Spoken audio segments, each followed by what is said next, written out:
மன்மதன் கலக்குகிறவன். தேவர்கள் சூரபத்மனிடம் சிக்கி அவதிப்பட்டு கொண்டே இருந்தபொழுதுதான் ஈஸ்வரனுக்கு ஒரு புத்திரன் உண்டானால் தான் சூரனை கொல்ல முடியும் என்று ஆனது. அப்பொழுது தட்சிணாமூர்த்தி தவக்கோலத்தில் இருந்த ஈஸ்வரனுக்கு பர்வத ராஜகுமாரியாக அவதரித்திருந்த அம்பாளிடம் பிரேமையை தோற்றுவிக்க வேண்டும் என்று மன்மதனிடம் சொல்லி அனுப்பி வைத்தனர் தேவர்கள். ஸ்லோகத்தில் வரும் ஹிமகிரி சுதே என்பது பர்வத ராஜகுமாரியைத்தான் குறிப்பது. அம்பாளை எடுத்துக்கொண்ட அநேகத்தில் இந்த உருவத்தின் பொழுதுதான் ஈஸ்வரன் முதலில் மன்மதனை தகனம் பண்ணிவிட்டு அப்புறம் மனசு மாறி அவனிடம் பிரேமை கொண்டு கல்யாணமும் செய்து கொண்டார். இது பின் கதை.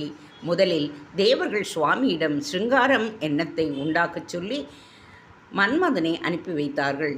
அப்பொழுது நாம் பரமேஸ்வரனையே கலக்கி ஜெயிக்கக்கூடியவனா என்ற அகம்பாவம் அவனுக்கு தோன்றியது.